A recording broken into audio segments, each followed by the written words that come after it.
Hello friends, welcome to share trader Kannada. Paytm related ಆಗಿ ಸ್ವಲ್ಪ global investment banks ಎಲ್ಲಾನು stock related ಆಗಿ ಕೊಡ್ತಿರೋಂಥ ಟಾರ್ಗೆಟ್, ಆ ನ್ಯೂಸಿಂದ ಸ್ಟಾಕಲ್ಲಿ ಬರ್ತಿರೋಂಥ ಮೂವ್ನ ಗಮನಿಸೋಣ. ಪೇಟಿಎಮ್ಮು ಆಲ್ಮೋಸ್ಟ್ IPO ಪ್ರೈಸಿಂದ ರೀಸೆಂಟ್ ಟೈಮ್ಸಲ್ಲಿ 80% ಫಾಲ್ ಆಗಿ ಪೇಟಿಎಂ ರಿಲೇಟೆಡ್ ಆಗಿ ಸಿಟಿ ಇನ್ವೆಸ್ಟ್ಮೆಂಟ್ ಬ್ಯಾಂಕ್ ಅವರು ತುಂಬ ಅಗ್ರೆಸಿವ್ ಆಗಿ ಬೋಲ್ಡ್ ಟಾರ್ಗೆಟ್ಸ್ನ ಕೊಡ್ತಿದ್ದಾರೆ.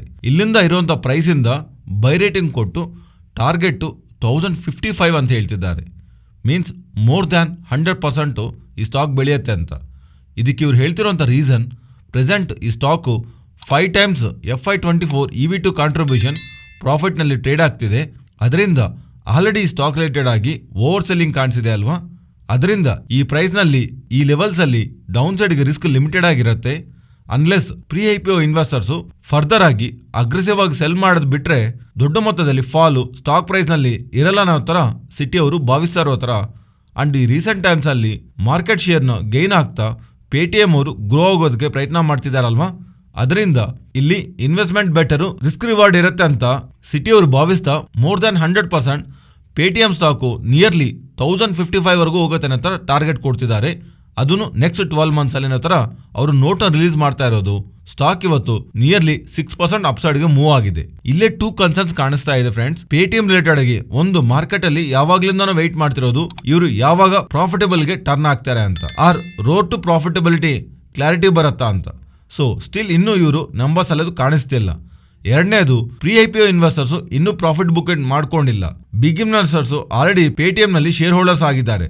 ಅದರಿಂದ if in case stock price ಅಲ್ಲಿ ರ್ಯಾಲಿ ಆಗ್ತಾ ಇದ್ರೆ ಆ ಸಂದರ್ಭಗಳಲ್ಲಿ ಅವರು ಒಂದು ವೇಳೆ ಆವಾಗ ಅವ್ರ ಪಾಲ್ನ ಮಾರ್ಕೊಳ್ಳೋಕೆ ಪ್ರಯತ್ನ ಮಾಡ್ತಾ ಇದ್ರೆ ಅದನ್ನು ಒಂದು ಬಿಗ್ ಓವರ್ ಫ್ಯಾಂಗ್ ಅನ್ನೋ ವಿಷಯನ ಪೇಟಿಎಂ ಸ್ಟಾಕ್ ರಿಲೇಟೆಡ್ ಆಗಿ ನಾವು ಜ್ಞಾಪಕ ಇಟ್ಕೋಬೇಕು. ನೆಕ್ಸ್ಟು ಟಾಟಾ ಮೋಟಾರ್ಸ್ ಬಗ್ಗೆ ಮಾತಾಡ್ಕೊಳ್ಳೋಣ. ಟಾಟಾ ಮೋಟಾರ್ಸ್ ಅವರು ಸಂಪಾದನೆ ಮಾಡ್ಕೊಳ್ಳೋವಂಥ ಹಣದಲ್ಲಿ nearly 67% of the revenues JLR business ಇಂದ ಬರ್ತಾ ಇರುತ್ತಲ್ವಾ. ಅಂಡ್ ಈ JLR ಬಿಸ್ನೆಸ್ UK, US, ಚೈನಾನಲ್ಲಿ ಮೇಜರ್ ಆಗಿ ಸೇಲ್ಸ್ನ ಕ್ರಿಯೇಟ್ ಮಾಡ್ತಾ ಇರುತ್ತೆ. ಆ ಥರದ್ದು ಟಾಟಾ ಮೋಟಾರ್ಸ್ ಅವರು UK ಅವರು ಇರುವಂಥ ಫ್ಯಾಕ್ಟರೀಸ್ನಲ್ಲಿ ಅವರ ಪ್ರೊಡಕ್ಷನ್ನ, JLR ಒಂದು ಪ್ರೊಡಕ್ಷನ್ನ 2023 ಮಾರ್ಚ್ವರೆಗೂ ಕಟ್ ಮಾಡ್ಕೊಂಡಿರೋ ಥರ. ಇದಕ್ಕೆ ರೀಸನ್ ಸೆಮಿ ಕಂಡಕ್ಟರ್ಸ್ ಒಂದು ಶಾರ್ಟೇಜ್ ಅನ್ನೋ ಥರ ಟಾಟಾ ಮೋಟಾರ್ಸ್ ಅವರು ಇವತ್ತು ಆಫ್ಟರ್ನೂನು ಮಾರ್ಕೆಟ್ ಕ್ಲೋಸ್ ಆಗೋಕ್ಕೆ ಸ್ವಲ್ಪ ಟೈಮ್ ಮುಂಚೆ ಅಪ್ಡೇಟ್ ಮಾಡಿದ್ದಾರೆ. ಇದು actually negative update, but still stock ಇವತ್ತು 2.5% ಪಾಸಿಟಿವ್ನಲ್ಲಿ ಮೂವ್ ಆಗಿದೆ. ಅಂಡ್ ನೀವು ಗಮನಿಸಿದ್ರೆ ಇವತ್ತು Tata motors DVR stock nearly 9% ಬೆಳೆದಿದೆ. ನಿಮಗೆ ಡೌಟ್ ಬರಬಹುದು, ಏನಕ್ಕೆ ಇಷ್ಟೊಂದು DVR ಸ್ಟಾಕ್ ಮಾತ್ರ 9% ಬೆಳೆದ್ರೆ ಟಾಟಾ ಮೋಟಾರ್ಸ್ ಸ್ಟಾಕು 2.5% ಬೆಳೆದಿದೆ ಅಂತ. ಅಂಡ್ ನಾನು ಇದು ನಿಮಗೆ ಪ್ರೀವಿಯಸ್ಲಿ ಮಲ್ಟಿಪಲ್ ಟೈಮ್ಸ್ ಹೇಳಿದ್ದೀನಿ ಅಂಡ್ ಅಗೈನ್ ಹೇಳ್ತಿದ್ದೀನಿ. Tata motors and Tata motors DVR ಸ್ಟಾಕ್ಗೆ ಇನ್ ಟರ್ಮ್ಸ್ ಆಫ್ ಓನರ್ಶಿಪ್ ದೊಡ್ಡದಾಗಿ ಚೇಂಜ್ ಇಲ್ಲ ಅಂದ್ರೂ ವೋಟಿಂಗ್ ರೈಟ್ಸು ಟಾಟಾ ಮೋಟಾರ್ಸ್ DVRಗೆ ಇಲ್ದಿರೋ ಕಾರಣವಾಗಿ ಬಿಗ್ ಪ್ಲೇಯರ್ಸು ಈ ಸ್ಟಾಕ್ ರಿಲೇಟೆಡ್ ಆಗಿ ಅಷ್ಟೊಂದು ಇಂಟ್ರೆಸ್ಟ್ ತೋರಿಸಲ್ಲ. ಅದ ಕಾರಣವಾಗಲಿ ಲಿಕ್ವಿಡಿಟಿನೂ ಕಮ್ಮಿ ಇರುತ್ತೆ. ಅದರಿಂದಾನೇ ಟಾಟಾ ಮೋಟಾರ್ಸ್ ಒಂದು ಮೈನ್ ಸ್ಟಾಕು ನಿಯರ್ಲಿ 1,50,000 crores ಹತ್ರ ಮಾರ್ಕೆಟ್ ಕ್ಯಾಪಿಟಲ್ ಇದ್ರೆ ಟಾಟಾ ಮೋಟಾರ್ಸ್ DVRಗೆ ಕೇವಲ 11,934 crores ಮಾರ್ಕೆಟ್ ಕ್ಯಾಪಿಟಲ್ ಇದೆ. Big players participation and low liquidity ಇರೋ ಕಾರಣವಾಗಿ ಯಾರಾದರೂ ಒಂದು ಟಾಟಾ ಮೋಟಾರ್ಸ್ಗೆ, ಟಾಟಾ ಮೋಟಾರ್ಸ್ DVRಗೆ ತುಂಬ ಜಾಸ್ತಿ ಗ್ಯಾಪ್ ಇದೆ, ಇದೊಂದು ಆಪರ್ಚುನಿಟಿ ಅಂದಾಗ ಮಾತ್ರನೇ ಇದರಲ್ಲಿ ಇನ್ವೆಸ್ಟ್ ಮಾಡ್ತಾ ಇರ್ತಾರೆ. ಆ ಥರ ಇನ್ವೆಸ್ಟ್ ಮಾಡಿರೋರು ಯಾವಾಗಲಾದರೂ ಪ್ರಾಫಿಟ್ ಬುಕ್ ಮಾಡ್ತಾ ಇದ್ರು ಟಾಟಾ ಮೋಟಾರ್ಸ್ಗಂದ್ರೂ ಟಾಟಾ ಮೋಟಾರ್ಸ್ DVR ಸ್ಟಾಕ್ಗೆ ಜಾಸ್ತಿ ಫಾಲ್ ಆಗ್ತಾ ಇರುತ್ತೆ. ಸೊ ಸ್ವಲ್ಪ ಟೈಮ್ಸ್ ಇವೆರಡರ ಮಧ್ಯದಲ್ಲಿ ಗ್ಯಾಪ್ ಜಾಸ್ತಿ ಇರೋ ಕಾರಣವಾಗಿ ಬೈಯಿಂಗ್ ಇಂಟ್ರೆಸ್ಟು ಗ್ಯಾಪ್ ಫಿಲ್ ಆಗಿಲ್ಲ ಅಂತ ಜಾಸ್ತಿ ಪ್ರಾಫಿಟಬಿಲಿಟಿ ಇದೀವಿ ಅಂತ ಅನ್ಕೊಂಡವಾಗ ಸೆಲ್ ಮಾಡಿದವಾಗ್ಲೂ ಸ್ಟಾಕ್ ಫಾಲ್ ಆಗುತ್ತೆ. ನೆಕ್ಸ್ಟ್ ಇನ್ವೆಸ್ಟ್ ಮಾಡೋವಾಗ್ಲೂ ಹಾಗೆ ಬೆಳೀತಾ ಇದ್ರೆ ಹಾಗೆ ಬೆಳೀತಾನೆ ಇರುತ್ತೆ. ಅದರಿಂದ ಈಗ DVR ಸ್ಟಾಕ್ ಬೆಳೆಯೋದಕ್ಕೆ ಏನು ಪಾಸಿಟಿವ್ ರೀಸನು ಇರಲ್ಲ ಅಂಡ್ ಫಾಲ್ ಆವಾಗ್ಲೂ ನೆಗೆಟಿವ್ ರೀಸನು ಇರಲ್ಲ. Short term investments profit bookings ಅಲ್ಲಿ ಈ ಪಾರ್ಟಿಸಿಪೇಷನ್ DVR ಸ್ಟಾಕ್ ರಿಲೇಟೆಡ್ ಆಗಿ ವೋಲಟಿಲಿಟಿನ ನಾವು ನೋಡ್ತಾ ಇರ್ತೀವಿ. ನೆಕ್ಸ್ಟು ಅದಾನಿ ಎಂಟರ್ಪ್ರೈಸಸ್ ಬಗ್ಗೆ ಮಾತಾಡ್ಕೊಳ್ಳೋಣ. ಇವರು $1.4 billion to $2.5 billion ಹತ್ರ ಫಂಡ್ಸ್ ಅನ್ನು ರೈಸ್ ಮಾಡ್ತಾರಂತ.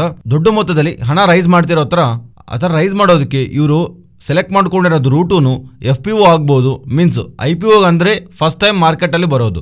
FPO ಅಂದರೆ ಒಂದ್ಸಲಿ ಕಂಪ್ನಿ ಲಿಸ್ಟ್ ಆದಮೇಲೆ ಇನ್ನೊಂದ್ಸಲಿ ಪಬ್ಲಿಕ್ಕಿಂದ ಹಣನ ರೈಸ್ ಮಾಡೋದಕ್ಕೆ FPO ಅಂತಾರೆ, ಫಾಲೋ ಆನ್ ಪಬ್ಲಿಕ್ ಆಫರ್. ಈ ಥರ ದೊಡ್ಡ ಮೊತ್ತದಲ್ಲಿ ಅದಾನಿ ಎಂಟರ್ಪ್ರೈಸಸ್ ಅವರು ಹಣನ ರೈಸ್ ಮಾಡೋದಕ್ಕೆ ಪಾಸಿಬಿಲಿಟಿ ಅನ್ನೋ ಥರ ತುಂಬ ಸ್ಪೆಕ್ಯುಲೇಷನ್ಸ್ ರನ್ ಆಗ್ತಿದೆ. ಇದಕ್ಕೆ ಅದಾನಿ ಎಂಟರ್ಪ್ರೈಸಸ್ ಅವರು ಆನ್ಸರ್ ಕೊಡ್ತಾ 20,000 crores ಹತ್ರ ಹಣನ ಪಬ್ಲಿಕ್ ಇಂದ ರೈಸ್ ಮಾಡ್ತೀವಿ ಅನ್ನೋ ತರ ಒಂದು ಅಪ್ಡೇಟ್ ಮಾಡ್ತಿದ್ದಾರೆ. ಅದರಿಂದ ರೀಸೆಂಟ್ ಟೈಮ್ಸ್ ಅಲ್ಲಿ ಸ್ಟಾಕ್ ಪ್ರೈಸ್ ಅಲ್ಲಿ ಕರೆಕ್ಷನ್ ಕಾಣಿಸಿದೆ ಅಲ್ವಾ, 20,000 crores ಒಂದು ದೊಡ್ಡ ಮೊತ್ತನೇ. ಅದರಿಂದ ಅವರು ಅಷ್ಟೊಂದು ದೊಡ್ಡ ಮೊತ್ತದಲ್ಲಿ ಪಬ್ಲಿಕ್ ಇಂದ ರೈಸ್ ಮಾಡುವಾಗ ಖಂಡಿತವಾಗ್ಲೂ ಕರೆಂಟ್ಲಿ ಇರುವಂತ ಪ್ರೈಸ್ ನಾನು ಡಿಸ್ಕೌಂಟ್ ಅಲ್ಲೇ ಇಡ್ತಾರೆ. ಅದರಿಂದ ಓಪನ್ ಮಾರ್ಕೆಟ್ ಅಲ್ಲಿ ಸೆಲ್ಲಿಂಗ್ ಕಾಣಿಸ್ತಾ ಅಪ್ಕಮಿಂಗ್ ಟೈಮ್ಸ್ ಅಲ್ಲಿ FPO ನಲ್ಲಿ ಪಾರ್ಟಿಸಿಪೇಟ್ ಮಾಡಬಹುದು ಅನ್ನೋ ತರ ರೀಸೆಂಟ್ ಡೇಸ್ ಅಲ್ಲಿ ಸ್ಟಾಕ್ ಪ್ರೈಸ್ ಡೌನ್ ಸೈಡ್ ಗೆ ಮೂವ್ ಕಾಣಿಸಿದೆ. ಅದು ನೀನು ದೊಡ್ಡ ಮೂವ್ ಏನು ಅಲ್ಲ ಡೌನ್ ಸೈಡ್ ಗೆ. ಬಟ್ ಇವರು FPO ಪ್ರೈಸ್ ಎಷ್ಟಕ್ಕೆ ಡಿಸೈಡ್ ಮಾಡ್ತಾರೋ, ಎಷ್ಟು ಪ್ರೈಸ್ ನಲ್ಲಿ ಫಾಲೋ ಆನ್ ಪಬ್ಲಿಕ್ ಆಫರ್ ಮಾಡ್ತಾರೋ ಅನ್ನೋದ್ ಮೇಲೆ ಸ್ಟಾಕ್ ಪ್ರೈಸ್ ಒಂದು ಫರ್ದರ್ ಮೂವ್ ಆಧಾರವಾಗಿರುತ್ತೆ. But as of now 20,000 crores from public definitely ಇದೊಂದು big thing. Next Maruti Suzuki ಬಗ್ಗೆ ಮಾತಾಡ್ಕೊಳ್ಳೋಣ. ಮಾರುತಿ ಸುಜುಕಿ ಅವರು ಇನ್ವೆಸ್ಟರ್ಸ್ ಮೀಟ್ ನಲ್ಲಿ ಮಾರುತಿ ಸುಜುಕಿ ಅವರು ಕ್ಲಿಯರ್ ಆಗಿ ನಾವು ಮಾರ್ಕೆಟ್ ಶೇರ್ ಜಾಸ್ತಿ ಮಾಡ್ಕೋಬೇಕಂತ ಅನ್ಕೊಂತಿದೀವಿ. ಬಿಕಾಸ್ ಈ ರೀಸೆಂಟ್ ಫ್ಯೂ ಮಂತ್ಸ್ ಬ್ಯಾಕ್ ನೀವು ಗಮನಿಸಿದ್ರೆ ಮಾರುತಿ ಸುಜುಕಿ ಅವರ ಮಾರ್ಕೆಟ್ ಶೇರು 45% ಹತ್ರ ಇತ್ತು. ಈಗ ಅದು ಡೌನ್ಗೆ ನಿಯರ್ಲಿ 41.8% ಹತ್ರ ಬಂದಿದೆ. ಇದಕ್ಕೆ ಇವರು ಓನ್ಲಿ ಒನ್ ರೀಸನ್, ಇವರು SUV ಪೋರ್ಟ್ಫೋಲಿಯೋ ಅಷ್ಟೊಂದು ಸ್ಟ್ರಾಂಗ್ ಆಗಿ ಇಲ್ದಿರೋ ಕಾರಣವಾಗಿ ಕೇವಲ ಪ್ರೆಸೆಂಟ್ ಇವರ ಪೋರ್ಟ್ಫೋಲಿಯೋನಲ್ಲಿ 4 SUV ಮಾತ್ರನೇ ಇದೆ. ಆದರೆ ಅಪ್ಕಮಿಂಗ್ ಟೈಮ್ಸ್ ಅಲ್ಲಿ ಮೋರ್ SUV ವೆಹಿಕಲ್ಸ್ ನ ಲಾಂಚ್ ಮಾಡಿ ಆ ಸೆಗ್ಮೆಂಟ್ ಅಲ್ಲೂ ಗ್ರೋ ಆಗ್ಬೇಕಿರೋ ತರ ಇವರು ನೋಡ್ತಿರೋ ತರ ಹೇಳ್ತಿದ್ದಾರೆ. ಅಂಡ್ ಪ್ರೆಸೆಂಟ್ ಸಕ್ಸಸ್ಫುಲ್ ಆಗಿ ಸೇಲ್ ಆಗ್ತಿರೋಂಥ ಮಹೇಂದ್ರ ಅಂಡ್ ಮಹೇಂದ್ರ ಥಾರ್ ವೆಹಿಕಲ್ ಇದೆ ಅಲ್ವಾ, ಅದಕ್ಕೆ ಕಾಂಪಿಟೇಟರ್ ಆಗಿ 5 ಡೋರ್ ಜಿಮ್ನಿನ ಅಂಡ್ ಇವನ್ ಹುಂಡೈ ಸೋನೆಟ್ ವೆನ್ಯೂಗೆ ಕಾಂಪಿಟೇಟರ್ ಆಗಿ ವೆಹಿಕಲ್ ನ next year April and July ಮಧ್ಯದಲ್ಲಿ ಲಾಂಚ್ ಮಾಡ್ತೀವಿ ಅನ್ನೋ ತರ ಒಂದು ಡೇಟಾನ ಅಪ್ಡೇಟ್ ಮಾಡ್ತಿದ್ದಾರೆ. And even recent launches related ಆಗಿನೂ ನ್ಯೂ ಗ್ರ್ಯಾಂಡ್ ವಿಟಾರಾ ರಿಲೇಟೆಡ್ ಆಗಿ 80,000 ಹತ್ರ ಬುಕಿಂಗ್ಸ್ ಬಂದಿರೋ ತರ, ಅಂಡ್ ಫಾರ್ ಬ್ರಿಜಾ ನಿಯರ್ಲಿ 1,70,000 ಹತ್ರ ಬುಕಿಂಗ್ಸ್ ಇರೋ ತರ ಸ್ಟ್ರಾಂಗ್ ಟ್ರೆಂಡ್ ಕಾಣಿಸ್ತಾ ಇದೆ. ವೆಹಿಕಲ್ಸ್ ನಲ್ಲಿ ಸ್ಟ್ರಾಂಗ್ ಬುಕಿಂಗ್ ಇದೆ ಅನ್ನೋ ತರ ಹೊಸ ವೆಹಿಕಲ್ಸ್ ನ ಲಾಂಚ್ ಮಾಡಿ SUV ಸೆಗ್ಮೆಂಟ್ ಅಲ್ಲೂ ಇವರ ಮಾರ್ಕೆಟ್ ಶೇರ್ ನ ಜಾಸ್ತಿ ಮಾಡ್ಕೊಂತೀವಿ ಅನ್ನೋ ತರ ಮಾರುತಿ ಸುಜುಕಿ ಅವರು ಅಪ್ಡೇಟ್ ಮಾಡ್ತಿದ್ದಾರೆ. ನೆಕ್ಸ್ಟ್ KIOCL ಬಗ್ಗೆ ಮಾತಾಡ್ಕೊಳ್ಳೋಣ. ಇದೊಂದು ಪಬ್ಲಿಕ್ ಸೆಕ್ಟರ್ ಅಂಡರ್ಟೇಕಿಂಗ್ ಕಂಪನಿ. ಇವರು ಪೆಲೆಟ್ ರಿಲೇಟೆಡ್ ಆಗಿ ಬಿಸ್ನೆಸ್ ಮಾಡ್ತಾ ಇರ್ತಾರೆ. ಇವತ್ತು ಬಂದಿರುವಂಥ ಅಪ್ಡೇಟ್ಸ್ ಪ್ರಕಾರ ಮ್ಯಾಂಗ್ಳೂರ್ನಲ್ಲಿ ಇವರಿಗೆ ಪೆಲೆಟ್ ಮ್ಯಾನುಫ್ಯಾಕ್ಚರಿಂಗ್ ಪ್ಲಾಂಟ್ ಇದೆ. ಆ ಪ್ಲಾಂಟ್ ರಿಲೇಟೆಡ್ ಆಗಿ ಪ್ರೀವಿಯಸ್ಲಿ ಅವರು ಆಪರೇಷನ್ಸ್ನ ಮೀನ್ಸ್ ಫಂಕ್ಷನಿಂಗ್ನ ಸ್ಟಾಪ್ ಮಾಡಿದ್ದರು. ಆ ಪ್ಲಾಂಟ್ ಅಗೈನ್ ಫಂಕ್ಷನಿಂಗ್ ಹೋಗತ್ತೆ ಅನ್ನೋ ಥರ ಅಗೈನ್ ಆಪರೇಷನ್ ಸ್ಟಾರ್ಟ್ ಮಾಡ್ತೀವಿ ಅನ್ನೋ ಥರ ಅಪ್ಡೇಟ್ಸ್ ಮಾಡ್ತಾ ಇರೋದು. ಪ್ರೀವಿಯಸ್ಲಿ ಸ್ಟಾಪ್ ಆಗಿರುವಂಥ ಮ್ಯಾನುಫ್ಯಾಕ್ಚರಿಂಗ್ ಆಕ್ಟಿವಿಟಿ ಮಂಗಳೂರಿನಲ್ಲಿ ಅಗೈನ್ ಸ್ಟಾರ್ಟ್ ಆಗುತ್ತೆ ಪೆಲೆಟ್ ಬಿಸ್ನೆಸ್ ರಿಲೇಟೆಡ್ ಆಗಿ ಅಂತ ತಿಳಿದ ತಕ್ಷಣ ಈ ಅಪ್ಡೇಟ್ ಬಂದ ತಕ್ಷಣ ಸ್ಟಾಕ್ ಇವತ್ತು 4% ಅಪ್ಸೈಡ್ಗೆ ಮೂವ್ ಆಗಿದೆ. ನೆಕ್ಸ್ಟ್ IEX ಅವರ ಬೈಬ್ಯಾಕ್ ರಿಲೇಟೆಡ್ ಆಗಿ ಡೀಟೇಲ್ಸ್ನ ಇವತ್ತು ಅರೌಂಡ್ ಈವ್ನಿಂಗ್ 4 PM ಅಪ್ಡೇಟ್ ಮಾಡಿದ್ದಾರೆ. ಇರುವಂಥ ಡೇಟಾ ನಾವು ಗಮನಿಸಿದ್ರೆ ಇವರು 200 ರೂಪೀಸ್ ಪರ್ ಶೇರ್ ಜಾಸ್ತಿ ಆಗದೆ ಇರುವಂಥ ಡೇಟಾ ನಾವು ಗಮನಿಸಿದ್ರೆ ಇವರು ಅಪ್ ಟು 200 ರೂಪೀಸ್ ಪರ್ ಶೇರ್ನ ಬೈಬ್ಯಾಕ್ ಮಾಡ್ತೀವಿ ಅನ್ನೋ ಥರ ಹೇಳ್ತಿದ್ದಾರೆ. ಇಲ್ಲಿವರೆಗೂ ಚೆನ್ನಾಗೇ ಇದೆ. ಬಟ್ ಪ್ರೆಸೆಂಟ್ ಟ್ರೇಡ್ ಆಗ್ತಿರೋ ಅಂತ ಪ್ರೈಸ್ಗಂದ್ರೆ ಒಳ್ಳೆ ಹೈಯರ್ ಪ್ರೈಸ್ ಅಲ್ಲೇ ಇವ್ರು ಇಡ್ತಿದ್ದಾರೆ. ಆದ್ರೆ ಬೈಬ್ಯಾಕ್ ಸೈಜ್ ನೋಡಿದ್ರೆ 98 crores ಮಾತ್ರನೇ ಇದೆ. ಇವರ ಪ್ರೆಸೆಂಟ್ ಕ್ಯಾಶ್ ಇವ್ರ ಹತ್ರ 500 crores ಇದೆ. ಅಂಡ್ ಲಿಕ್ವಿಡಿಟಿ ಮಾಡುವಂತ investments like mutual funds investments ಅವೆಲ್ಲ ಸೇರಿ ನೋಡಿದ್ರೆ ನಿಯರ್ಲಿ 1000 crores ಹತ್ರ ಕ್ಯಾಶ್ ಅಂಡ್ ಕ್ಯಾಶ್ ಈಕ್ವಲ್ ಇರೋ ತರ ಮೀನಿಂಗ್. ಆದ್ರೆ ಇವರು 98 crores less than 100 crores buyback ಪ್ರಕಟಣೆ ಮಾಡ್ತಾ ಇರೋದು ಪಾಸಿಟಿವ್ ಥಿಂಗ್ ಏನೂ ಅಲ್ಲ. And most important open market ಅಲ್ಲಿ ಬೈ ಮಾಡ್ತೀವಿ ಅಂತ ಹೇಳ್ತಿದ್ದಾರೆ. ಇದೊಂದು open market buyback means investors ಅವ್ರ ಹತ್ರ ಇರುವಂತ ಶೇರ್ಸ್ ನ ಕಂಪನಿಗೆ ಆಫರ್ ಮಾಡೋದಕ್ಕೆ ಆಗಲ್ಲ. ಇವರು ಸ್ಲೋ ಆಗಿ ಓಪನ್ ಮಾರ್ಕೆಟ್ ಇಂದ 200 ಅಂದ್ರೆ ಬಿಲೋ ಟ್ರೇಡ್ ಆಗ್ತಿರೋ ಪಾಯಿಂಟ್ ಅಲ್ಲಿ ಸ್ಲೋ ಆಗಿ ಇನ್ ಅಪ್ಕಮಿಂಗ್ ಟೈಮ್ಸ್ ಅಲ್ಲಿ ಸ್ವಲ್ಪ ಕ್ವಾಂಟಿಟಿನ ಬೈಬ್ಯಾಕ್ ಮಾಡ್ತಾ ತಗೊಂತಾ ಹೋಗ್ತಾರೆ. ಇದರಿಂದ ಇವರು ಟೋಟಲಿ 49 lakh ಶೇರ್ಸ್ ಹತ್ರ ಬೈಬ್ಯಾಕ್ ಮಾಡ್ತೀವಿ ಅನ್ನೋ ತರ IEX ಅವರು ಅಪ್ಡೇಟ್ ಮಾಡ್ತಿದ್ದಾರೆ. ಓವರ್ ಆಲ್ ಈ ಬೈಬ್ಯಾಕ್ ಅಪ್ಡೇಟ್ ಮಾರ್ಕೆಟ್ ನ ಸ್ಟ್ರಾಂಗ್ ವೇನಲ್ಲಂತೂ ಸರ್ಪ್ರೈಸ್ ಮಾಡಲಿಲ್ಲ.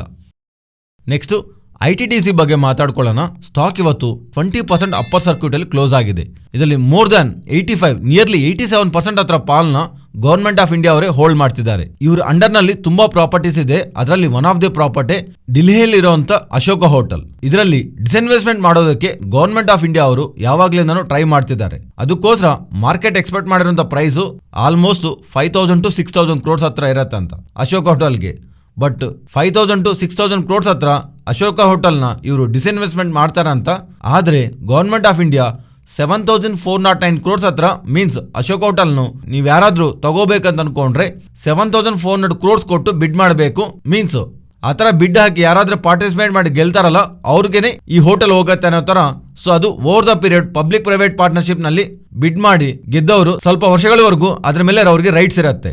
ಅದರಿಂದ ಮಾರ್ಕೆಟ್ ಎಕ್ಸ್ಪೆಕ್ಟ್ ಮಾಡಿರುವಂತ ಪ್ರೈಸ್ ಗಂದ್ರೂ ಗವರ್ಮೆಂಟ್ ಆಫ್ ಇಂಡಿಯಾ ಅವರು ಅಬೋವ್ ಪ್ರೈಸ್ ಇಟ್ಟಿರೋ ಕಾರಣವಾಗಿ ITDC ಅಂಡರ್ ಅಲ್ಲಿರುವಂತ ಹೋಟೆಲ್ಗೆ higher price or market expect ಮಾಡಿರೋಗಂದ್ರು ಅಬೋವ್ ಪ್ರೈಸ್ ಕೊಡ್ತಾ ಇರೋ ಕಾರಣವಾಗಿ ಸ್ಟಾಕ್ ರಿಲೇಟೆಡ್ ಆಗಿ ಇವತ್ತು 20% ಅಪ್ಪರ್ ಸರ್ಕ್ಯೂಟ್ ನಲ್ಲಿ ಮೂವ್ ಕಾಣಿಸಿದೆ. ನೆಕ್ಸ್ಟ್ ಪಂಜಾಬ್ ನ್ಯಾಷನಲ್ ಬ್ಯಾಂಕ್ ಬಗ್ಗೆ ಮಾತಾಡ್ಕೋಬೇಕು. ಪಂಜಾಬ್ ನ್ಯಾಷನಲ್ ಬ್ಯಾಂಕ್ ಅವರಿಗೆ department of investment and public asset management ದೀಪಮ್ಮ ಅವರಿಂದ PNB ಅವರು ಪ್ರೀವಿಯಸ್ ಆಗಿ ಇನ್ವೆಸ್ಟ್ಮೆಂಟ್ ಇದೆ ಅಲ್ವಾ, UTI AMC ನಿಯರ್ಲಿ 15.5% ಹತ್ರ ಪಾಲಿದೆ ಅವರಿಗೆ. ಅದು ಅವರು ತುಂಬಾ ಲೋಯರ್ ಪ್ರೈಸ್ ಅಲ್ಲಿ ಬೈ ಮಾಡಿರ್ತಾರೆ. So present UTI AMC trade ಆಗ್ತಿರೋದನ್ನ ನೋಡಿದ್ರೆ ಅವ್ರ ಪಾಲ್ ಸ್ವಲ್ಪ ಪೋರ್ಷನ್ ನ ಡಿಸ್ಇನ್ವೆಸ್ಟ್ಮೆಂಟ್ ಮಾಡ್ತಾ, ಮೀನ್ಸ್ ಸ್ವಲ್ಪ ಪೋರ್ಷನ್ ಸೆಲ್ ಮಾಡ್ತಾ ಪ್ರಾಫಿಟ್ ನ ರಿಯಲೈಸ್ ಮಾಡ್ಬೇಕಂತ ಅನ್ಕೊಂತಿರೋ ತರ, ಮೀನ್ಸ್ ಪ್ರಾಫಿಟ್ ನ ಬುಕ್ ಮಾಡ್ಬೇಕಂತ ಅನ್ಕೊಂತಿದಾರಲ್ವಾ, ಬುಕ್ ಮಾಡ್ಕೊಂತ ಇದೀವಿ ಅಂತ ಮೆನ್ಷನ್ ಮಾಡ್ತಾ ನಿಯರ್ಲಿ 1330 crores ವ್ಯಾಲ್ಯೂ ಆಗುವಂತ ಪ್ರೀವಿಯಸ್ಲಿ ಇವರು ಇನ್ವೆಸ್ಟ್ ಮಾಡಿರೋಂತ 15% ಪಾಲ್ನ UTI AMC ನಲ್ಲಿರುವಂತ ಸ್ವಲ್ಪ ಪೋರ್ಷನ್ ಸೆಲ್ ಮಾಡ್ತಿರೋ ತರ ಮಾಡ್ತಿರೋ ಅಪ್ಡೇಟ್ಸ್ PNB ರಿಲೇಟೆಡ್ ಆಗಿ 5% ಮೂವ್ ನ ಅಂಡ್ UTI AMC ರಿಲೇಟೆಡ್ ಆಗಿ 6% ಮೂವ್ಗೆ ರೀಸನ್ ಆಗಿ ಕಾಣಿಸ್ತಾ ಇದೆ. ಫ್ರೆಂಡ್ಸ್, ಇದು ಇವತ್ತಿನ ವಿಡಿಯೋ. ಈ ವಿಡಿಯೋನಲ್ಲಿ ನಾವು ಶೇರ್ ಮಾಡಿರುವಂಥ ಕಂಟೆಂಟ್ ವ್ಯಾಲ್ಯೂಬಲ್ ಆಗಿದ್ರೆ ತಪ್ಪದೇ ನಮ್ಮ ಚಾನಲ್ನ ಸಬ್ಸ್ಕ್ರೈಬ್ ಆಗಿ ಆ್ಯಂಡ್ ಬೆಲೈಕಾನ್ ಕ್ಲಿಕ್ ಮಾಡಿ ಆಲ್ ನೋಟಿಫಿಕೇಶನ್ಸ್ ಆಕ್ಟಿವೇಟ್ ಮಾಡ್ಕೊಳ್ಳಿ. ಈ ಡೇಟಾ ನಿಮ್ಮ ಫ್ರೆಂಡ್ಸ್ ಆ್ಯಂಡ್ ಫ್ಯಾಮಿಲಿ ಮೆಂಬರ್ಸ್ಗೆ ಯೂಸ್ ಆಗತ್ತಂದರೆ ತಪ್ಪದೇ ಶೇರ್ ಮಾಡಿ. Thank you.